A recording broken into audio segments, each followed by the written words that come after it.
Hello friends, welcome to our channel NEET प्रिपाई। और आज के इस वीडियो में हम पढ़ रहे हैं माइक्रोब्स इन ह्यूमन वेलफेयर का नेक्स्ट पार्ट, जो कि है माइक्रोब्स इन इंडस्ट्रियल प्रोडक्ट। यानी इंडस्ट्रीज के अंदर हम माइक्रोब्स का कैसे प्रोडक्ट्स बनाने में इस्तेमाल करते हैं। और देखो ज़रा, सबसे पहले हाँ मैं अल्कोहलिक हूँ, अल्कोहलिक बीवरेज यानी फर्मेंटेड बीवरेज यानी दारू बदनाम कर दे, इसका फॉर्मेशन, अल्कोहल के फॉर्मेशन में माइक्रोब्स का बहुत बड़ा हाथ है।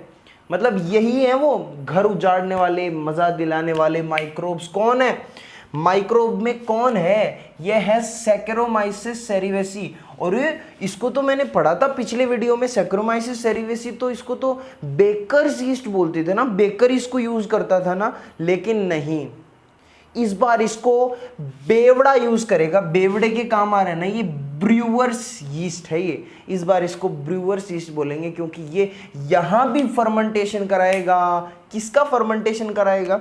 माल्टेड सीरियल्स का और फ्रूट जूसेस का। माल्टेड यानी भीगे हुए सीरियल्स और फ्रूट जूसेस का ये क्या कराएगा? ये उनका कराएगा फर्मेंटेशन, जिससे क्या प्रोड्यूस होगी? एथेनॉल, हमारी और आप सबकी प्यारी एथेनॉल। चलो भैया यहाँ से हटो, एथेनॉल। देन माइक्रोब्स और पर्टिकुलरली यीस्ट यहाँ पर यूज लिया जाता है। अगर बात करें saccharomyces cerevisiae, brewer's yeast, fermenting malted seeds, cereals और फ्रूट जूसेस, एथेनॉल प्रोड्यूस होती है यहाँ से। ओके, यस और नो रे। जानी सुन, दारू भी कई तरीके की होती है ना, अल्कोहल डिफरेंट डिफरेंट टाइप्स की होती है ना। अरे पता है ना, विस्की, ब्रांडी, रम, बियर। सुने है ना नाम? सुने बिना तो रह ही नहीं सकता, समझदार बच्चा है तू। तो जानी, depending on the raw material used for fermentation and type of processing. Type of processing से मतलब कि क्या हम एक इंपॉर्टेंट प्रोसेस होती है अल्कोहल के फॉर्मेशन के अंदर, जो होती है डिस्टिलेशन। ठीक है, वो अभी अपने सिलेबस से बाहर हो जाएगी अगर मैं समझाऊंगा अच्छे से, तो केमिस्ट्री में थोड़ा बहुत जानने को मिलेगा यार। प्रोसेसिंग के बेसिस पे, यानी हम डिस्टिलेशन कर रहे हैं या नहीं कर रहे, विद और without distillation. Okay, there are different types of alcoholic drinks.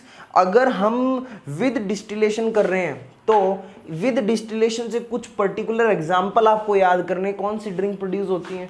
दीवानी मैं हूँ जिसकी, I am a bad girl, I like whisky. अच्छा, तू बैड गर्ल है, तेरे को विस्की पीनी है, तू डिस्टिलेशन से प्रोड्यूस होती है, with distillation. With distillation brandy, rum है तू, ब्रांडी है तू, रम है तू, विस्की है तू, ब्रांडी है तू।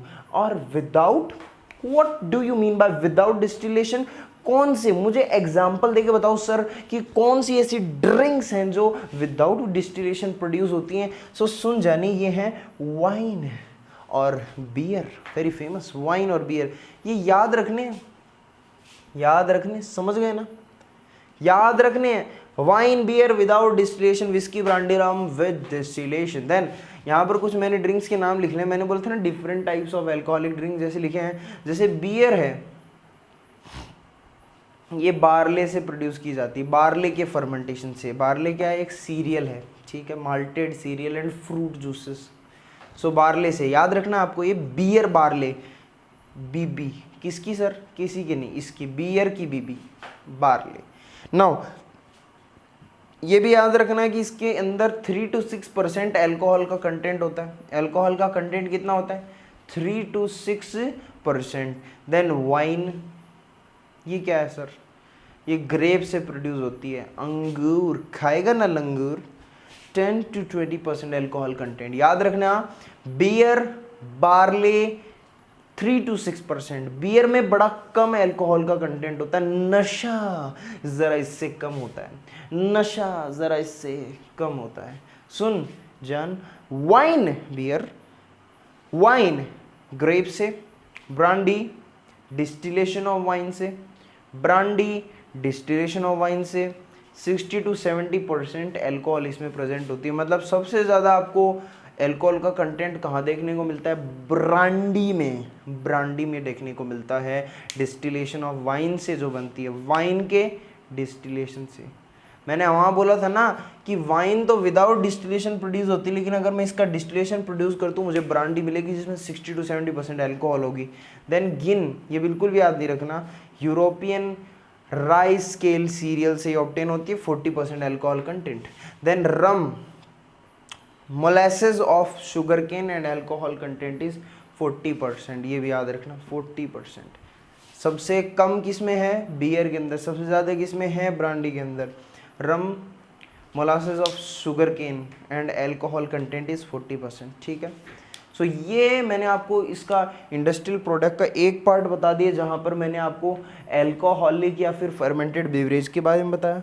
जो इसका अभी मिटा करके मैं यहाँ पर एंटीबायोटिक्स के बारे में लिखूँगा। किसके बारे में लिखूँगा? यहाँ पर एंटीबायोटिक्स के बारे में लिखूँगा। ज़रा गौर से देखना, बहुत बड़ा इंपॉर्टेंट पार्ट है, बहुत ही ज़्यादा इंपॉर्टेंट। कितना इंपॉर्टेंट सर? बड़ा ज़्यादा important.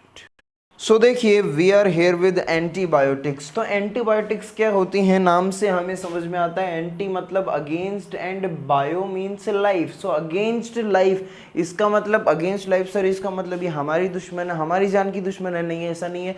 This against life is meant for the harmful pathogens, harmful microbes. Yes और नो?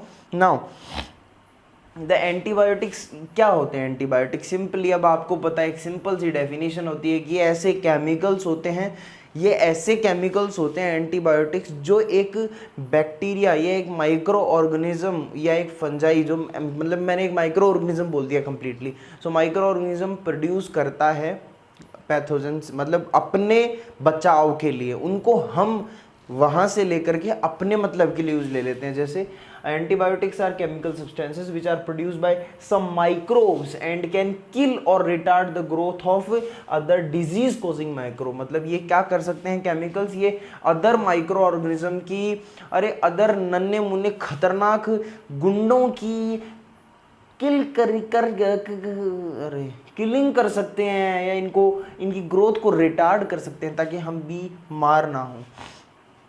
नाउ पेनिसिलिन नाम तो सुना होगा, पेनिस नहीं penicillin. Penicillin it was the first discovered antibiotic. मेरी बात सुन, it was the first discovered antibiotic penicillin. And you know penicillin was discovered by Alexander Fleming and ये गलती से डिस्कवर हो गई थी। तुम्हें क्या लगता है ये साइंटिस्ट जानबूझ के करते हैं? सब लोग बहुत ही भाई महान आदमी है ना, महान तो ऑब्वियसली है ही, बट इनसे बहुत सारे काम, बहुत सारी डिस्कवरीज गलती से हुई हैं, बाय मिस्टेक। सर ऐसी गलती हमसे क्यों नहीं होती? हमसे क्यों क्यों क्यों क्यों क्यों नहीं होती? हम भी करना चाहते हैं ऐसी गलतियां। नहीं बेटा, ऐसी गलतियां करने के लिए दिमाग की आवश्यकता होती है। तो क्या आपका क्या मतलब, हमें दिमाग नहीं है क्या है? तो वाइल वर्किंग ऑन स्ट्रिप्टोकोकाई बैक्टीरिया, ये हाँ, अब देखो मैंने यहाँ पर क्या बोल दिया? स्ट्रिप्टोकोकाई बैक्टीरिया। तो आपसे एक गलती ये ना हो, देख ले क्या लिखा हुआ है, स्टेफाइलोकोकाई है, स्टेफाइलोकोकस बैक्टीरिया है ये। तो पेपर में जरा ध्यान रखना, गौर से देखना कि अलेक्जेंडर फ्लेमिंग कौन से बैक्टीरिया पे काम कर रहा था, स्ट्रिप्टोकोकस पे या स्टेफाइलोकोकस पे। So this can cause a silly mistake. So he was working on staphylococcus bacteria, staphylococcus bacteria. Now क्या हुआ, जब ये स्टेफाइलोकोकस बैक्टीरिया पर काम कर रहा था तो then he observed a mould, एक मोल्ड सा बना हुआ था, growing in one of his unwashed culture plate. एक कल्चर प्लेट थी, उस पर एक मोल्ड ग्रो कर रहा था, और वो मोल्ड था ना एक केमिकल रिलीज कर रहा था, पेनिसिलिन। ये तो इसको बाद में पता चला, पहले इसने ये देखा कि ये जो मोल्ड था इसकी कल्चर प्लेट पर जो अनवॉश्ड थी, ये मोल्ड के आसपास जो भी स्टेफाइलोकोकस बैक्टीरिया थे वो मर रहे थे धीरे धीरे। मतलब उसके पास में स्टेफाइलोकोकस बैक्टीरिया ग्रो नहीं कर पा रहे थे, around which staphylococcus bacteria couldn't grow नहीं कर पा रहे थे। तो उसका कारण इसने ये ढूंढा कि वो जो मोल्ड है ना वो कुछ केमिकल रिलीज कर रहा है, और उस केमिकल का नाम उन्होंने पेनिसिलिन दे दिया। उस केमिकल का नाम उन्होंने क्या दे दिया? पेनिसिलिन दे दिया। यस और नो जानी, यस और नो सुन, उसने पेनिसिलिन नाम दे दिया उस केमिकल का, जो कि वो मोल्ड था। मोल्ड कौन सा था? Mould was of Penicillium notatum. Mould किसका था? पेनिसिलियम नोटेटा का, वो नोटेटम का फंजाई का था, वो प्रोड्यूस कर रहा था एक केमिकल जिसको लोग पेनिसिलिन बोलते हैं। Now its full potential as antibiotic was established by Ernst Chain and Howard Florey. इसका क्या मतलब है? देखो अलेक्जेंडर फ्लेमिंग साहब ने खोज तो लिया था कि ये फ्लेमिंग साहब ने खोज लिया था कि ये जो पेनिसिलिन है ये एक एंटीबायोटिक है, इसको मतलब ये फंजाई रिलीज कर रही है, ये स्ट्रिप्टोकोकस बैक्टीरिया ग्रो नहीं कर पा रहे हैं। फिर मैंने स्ट्रिप्टोकोकस बोला, ये मैं आपको याद दिलाना चाहता हूँ बार बार, स्टेफाइलोकोकस है ये, समझ गए ना? स्टेफाइलोकोकस, ये गलती मत करना क्योंकि कई दफ़ा मैं भी क्वेश्चन करता हूँ तो उनमें मैं गलती कर देता हूँ। मैं हमेशा स्ट्रिप्टोकोकस ही ध्यान में रखता हूँ, मेरे मुंह से वही निकलता है। तो स्टेफाइलोकोकस है ये। तो ध्यान से सुनो, इसने ये तो देख लिया कि यार ये पेनिसिलिन थी, इसने नाम दे दिया, डिस्कवर कर दिया, ठीक है, मजे बात बढ़िया, लेकिन इसने यूज़ करके नहीं देखा। इसने ये नहीं देखा कि हम इससे इंसानों की डिजीज़ भी ठीक कर सकते हैं क्या, इसको हम एज ए एंटीबायोटिक ह्यूमंस में यूज़ ले सकते हैं क्या। तो वो काम किसने किया? ये दो महाशय आए जिनका नाम है अर्नस्ट चेन एंड होवार्ड फ्लोरे। कितने कितने कैसे नाम होते हैं यार इनके, ऐसे नहीं होने चाहिए। राम श्रीवास्तव एंड मगन चोपड़ा, कितने आसान होते हैं नाम याद करने, but we can't do anything. Ernst Chain and Howard Florey, इन्होंने इस एंटीबायोटिक का पूरा इस्तेमाल किया, अच्छे से एक्सप्लॉइट किया। This antibiotic was used extensively to treat American soldiers wounded in world war second. तो वर्ल्ड वॉर सेकेंड में जो घायल सोल्जर्स थे उनका ट्रीटमेंट के लिए एंटीबायोटिक का, पेनिसिलिन का यूज़ लिया गया था। और इसका फुल पोटेंशियल एज एंटीबायोटिक किसने बताया कि इसको एंटीबायोटिक की तरह यूज़ कर सकते हैं? Ernst Chain and Howard फ्लोरे।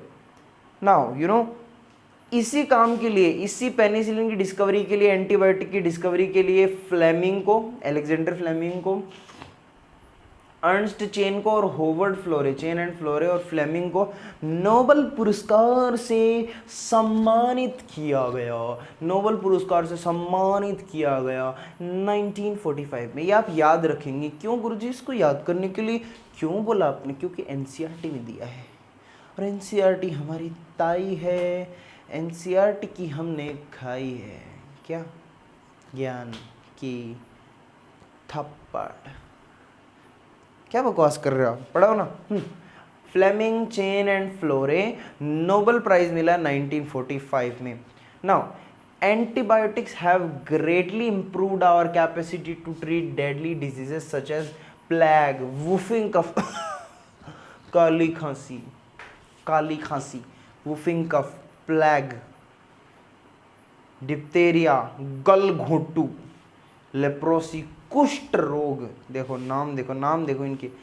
In antibiotics ने हमें सशक्त बनाया है कि हम इन जो ये खतरनाक बीमारियां, डेडली डिजीजेज हैं जैसे प्लेग, इनकी जिनकी महामारी फैलती थी पहले के टाइम पे, तो प्लेग, वुफिंग कफ, काली खांसी, कुष्ठ रोग, लेप्रोसी जिसको बोलते हैं, लेप्रोसी, कुष्ठ रोग, डिप्थेरिया, गलघोंटू। Now what are the main sources of antibiotic? सीधी सी बात है यार, माइक्रो ऑर्गेनिजम्स ही होंगे, जैसे एक्टिनोमाइसिटीज, फंजाई, पेनिसिलियम एक यू बैक्टीरियाज हैं, यू बैक्टीरियल्स। मोस्ट एंटीबायोटिक्स तुम्हें पता है क्या बैसिलस की स्पीसीज से प्रोड्यूस होती हैं। 70% ऑफ द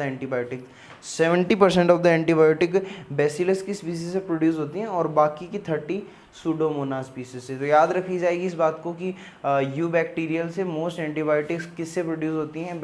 बैसिलस स्पीसीज से 70% and then pseudomonas species 30% and then fungi, penicillium, actinomycetales. Now this is all about antibiotics. अब मैं इसको मिटा करके यहाँ पर ऑर्गेनिक एसिड्स के बारे में लिखूँगा and this portion is also very important. तो ज़रा गौर से सुनिए। सर आप क्या कर रहे हो? दिख क्यों नहीं रही? पीछे क्या कर रहे हो? क्या कांड चल रहा है?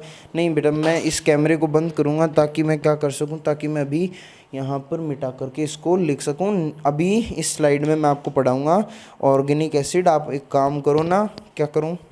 आप एक काम करो, ये नोट्स लिख लो, अच्छे से शांति से लिख लो। So these are the organic acids which I was talking about. Organic acids, देखो क्या होता है कि कई ऑर्गेनिक एसिड्स माइक्रोब्स को यूज़ लेके भी तैयार किए जाते हैं। ज़रा गौर से देखिए आप, some organic acids are manufactured by employing fermentation activities of fungi and others of bacteria। मतलब कई ऑर्गेनिक एसिड्स फंजाई और बैक्टीरिया की फर्मेंटेशन की एक्टिविटी से प्रिपेयर किया जाता है, ठीक है। जैसे सबसे पहले हमारे पास है बहुत फेमस सिट्रिक एसिड, बहुत फेमस सिट्रिक एसिड, ठीक है। सिट्रिक एसिड आपको देखो मेन ये जो पूरा ये जो मैंने यहाँ पर लिखा है इसमें आपको याद क्या रखना, आपको एक तो मेन चीज़ का याद रखना कि भाई ये एसिड है, और फिर आपको याद रखना है कि ये किससे प्रिपेयर होता है। बस तीसरी चीज़ आपको याद नहीं रखनी, ज़्यादा कोई काम की नहीं है। बस पहली बात सिट्रिक एसिड है तो ये कहाँ से हम तैयार करते हैं, bye fungus Aspergillus Niger, bye fungus Aspergillus Niger. Citric acid is prepared by fungus Aspergillus Niger, याद करना फंगस है, ये भी याद करना फंगस है एस्परजिलस नाइगर। देन कैसे प्रिपेयर होता है, aerobic fermentation of sucrose, sucrose के एरोबिक फर्मेंटेशन से सिट्रिक एसिड प्रिपेयर होता है। देन एसिटिक एसिड और विनेगर, सिरका जिसको बोलते हैं, एसिटिक एसिड और विनेगर, ये इसकी प्रिपरेशन में 2 स्टेप्स इन्वॉल्व होती है। Now step number 1 is alcoholic fermentation of carbohydrate into alcohol by yeast. पहला काम क्या हुआ, एल्कोहलिक फर्मेंटेशन हुआ, यानी कार्बोहाइड्रेट को अल्कोहल में कन्वर्ट किया गया ईस्ट के द्वारा, ब्रूअर्स ईस्ट। देन सबसे पहले क्या किया गया, alcoholic fermentation of a carbohydrate into alcohol. Then the next step is aerobic oxidation of alcohol into citric acid by the bacterium Acetobacter aceti। Aerobic oxidation, सबसे पहले हमने एल्कोहलिक फर्मेंटेशन किया carbohydrate का अल्कोहल में, देन हमने उस alcohol का aerobic oxidation किया, एरोबिक ऑक्सीडेशन किया अल्कोहल का। अब अल्कोहल का ऑक्सीडेशन करने से क्या प्रोड्यूस होता है, एसिड। ऑर्गेनिक में पढ़ा था ना, ऑर्गेनिक केमिस्ट्री में, alcohol into acetic acid by the bacterium. यहाँ पर एक बैक्टीरिया काम आता है जिसका नाम है बैक्टीरियम एसिटोबैक्टर जानी, एसिटोबैक्टर एसिटाइबैक्टीरियम जानी, एसिटोबैक्टर एसिटाइबैक्टीरियम जानी, bacterium acetobacter aceti. Then lactic acid, lactic acid is produced by fermentation of corn starch, maize होता है ना उसका स्टार्च होता है, and molasses potatoes, molasses potatoes. वे पता है क्या क्या है, वे वो चीज़ थी ना जब हम चीज़ का फॉर्मेशन पढ़ रहे थे और वहाँ हमने देखा था कि जो पानी बच जाता है कर्ड के निकालने के बाद, जिसमें 93% वाटर होता है, जो लिक्विड होता है 93% जिसमें वाटर होता है, और बाकी इसके अंदर क्या प्रेजेंट होती है, सुक्रोज प्रेजेंट होती है, जिससे लैक्टोज प्रेजेंट होती है, जिसकी मदद से हम लैक्टिक एसिड फॉर्मेशन कर लेते हैं, ठीक है। याद आ रहा है ना, अरे यार जिसको अनराइपन्ड चीज़ भी बोला था हमने, सो वो way by bacterium lactobacillus bulgaris and streptococcus lactis. आपको ये याद रखना है कि लैक्टिक एसिड किससे प्रिपेयर होता है, bye fermentation of corn starch, molasses, potatoes, way by bacterium. कौन से बैक्टीरिया यूज होते हैं, मेन बात ये है, bacterium lactobacillus bulgaris, lactobacillus bulgaris and streptococcus lactis, lactobacillus bulgaris and streptococcus lactis. Then butyric acid by the bacterium clostridium butalinicum, नाम से ये butyric acid clostridium butalicum. Then after that we have enzymes, enzymes सबसे पहले हमारे पास आता है भाग कर रेनेट एंजाइम, बोल रहे रेनेट, कौन प्रिपेयर करता है तुझे, यूज्ड इन मैन्युफैक्चरिंग ऑफ चीज़। अरे वो पता है ना, चीज़ के मैन्युफैक्चरिंग के अंदर हमने रेनेट एंजाइम डाला था, हमने बोला था ना जो कर्डलिंग की प्रोसेस में हेल्प करेगा।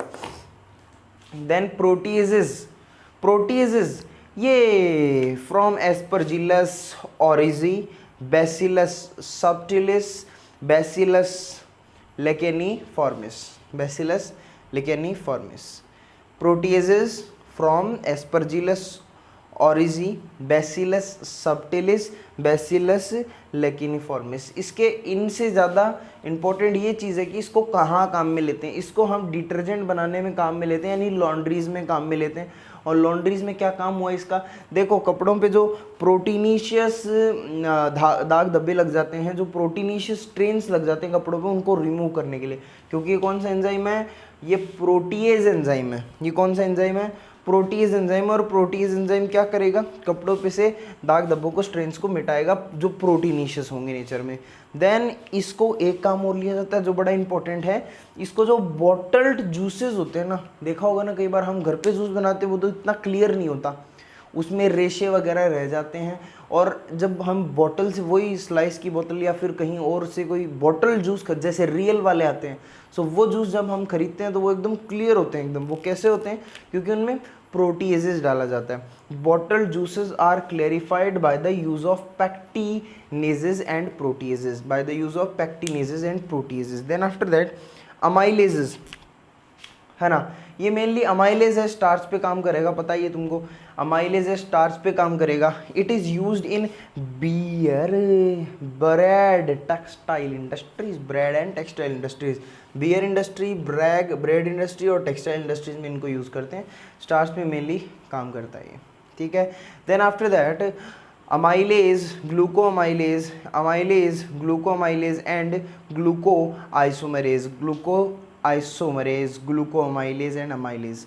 Now by the action of these enzyme, ये एंजाइम क्या करते हैं, इन एंजाइम के एक्शन की वजह से, by the action of these enzymes, जो कॉर्न का स्टार्च है ना, मेज का स्टार्च वो फ्रक्टोज कॉर्न सिरप में कन्वर्ट हो जाता है।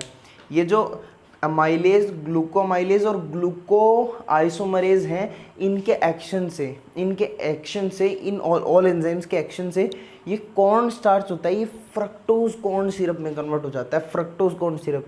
अच्छा, ये फ्रक्टोज कॉर्न सिरप क्या होता है, ये शुगर से भी मीठा होता है। और ये है ना, ये इसको हम सॉफ्ट ड्रिंक्स भी मीठी होती है ना, मिठास होती है उनमें, तो उनको फ्लेवर करने में, उनमें मिठास ऐड करने में काम में लिया जाता है in soft drinks, fructose corn syrup. Then after that on number 5 we have streptokinase and tissue plasminogen activator. ये बड़ा इंपॉर्टेंट है, streptokinase tissue plasminogen activator.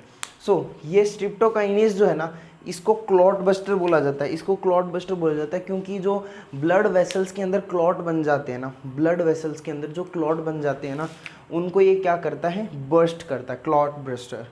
Then bacterium streptococcus bacteria, ये इसके फॉर्मेशन में हेल्प करता है, इस एंजाइम के फॉर्मेशन, स्ट्रिप्टोकाइनेज। देन कुछ बायो एक्टिव मॉलिक्यूल्स हैं, अरे यार आपको दिखाई नहीं होगा ये तो, स्ट्रिप्टोकाइनेज, अरे रे सॉरी, दिखा ही नहीं बच्चों को, तो दिखा ही नहीं, अब दिख रहा है ना, streptokinase tissue plasminogen activator, streptokinase. अब ज़रा देखो गौर से, मैं यहीं से आपको बताता हूँ क्योंकि कैमरा मेरे को होल्ड करना पड़ेगा। बायो एक्टिव मॉलिक्यूल्स, तो बायो एक्टिव मॉलिक्यूल्स आपके पास ये बड़े इंपॉर्टेंट हैं, अच्छे से टिक कर लो। सबसे पहले हमारे पास है cyclosporin A, on the number 1 we have cyclosporin A. Cyclosporin A एक इम्यूनोसप्रेसिव एजेंट होता है, ये ये क्या करता है, इम्यून सिस्टम को सप्रेस करता है। कहाँ पर काम आता है ये ऑर्गन ट्रांसप्लांट वाले पेशेंट्स में काम आता है, ऑर्गन ट्रांसप्लांट वाले पेशेंट में काम आता है, क्योंकि उनके अंदर क्या होता है कि उनकी इम्यूनिटी को कमज़ोर रखना पड़ता है, ताकि वो जो ऑर्गन हमने नया डाला है उसकी डिस्कियाँ नहीं कर दें, वो ऑर्गन बचा रह जाए। Then cyclosporine is prepared by fungus Trichoderma polysporum, and you know statin, the next one is statin yeast से प्रिपेयर होता है, which is Monaskos pertussis। ये चीज़ें आप याद रखेंगे, prepared by yeast called Monaskos pertussis, and it is a blood cholesterol lowering agent, यानी ये ब्लड के अंदर कोलेस्ट्रॉल की मात्रा को कम करता है, ब्लड कोलेस्ट्रॉल लोअरिंग एजेंट। सो इसी के साथ हमारा ये एक पोर्शन कंप्लीट होता है इस चैप्टर का। अब लगभग आधा चैप्टर हमारा बचा हुआ है। इस चैप्टर के अंदर अब और तो क्या है, अब छोटी मोटी हमें चीज़ें पढ़नी हैं, ठीक है। सो मिलते हैं नेक्स्ट वीडियो में, till then take care, bye bye.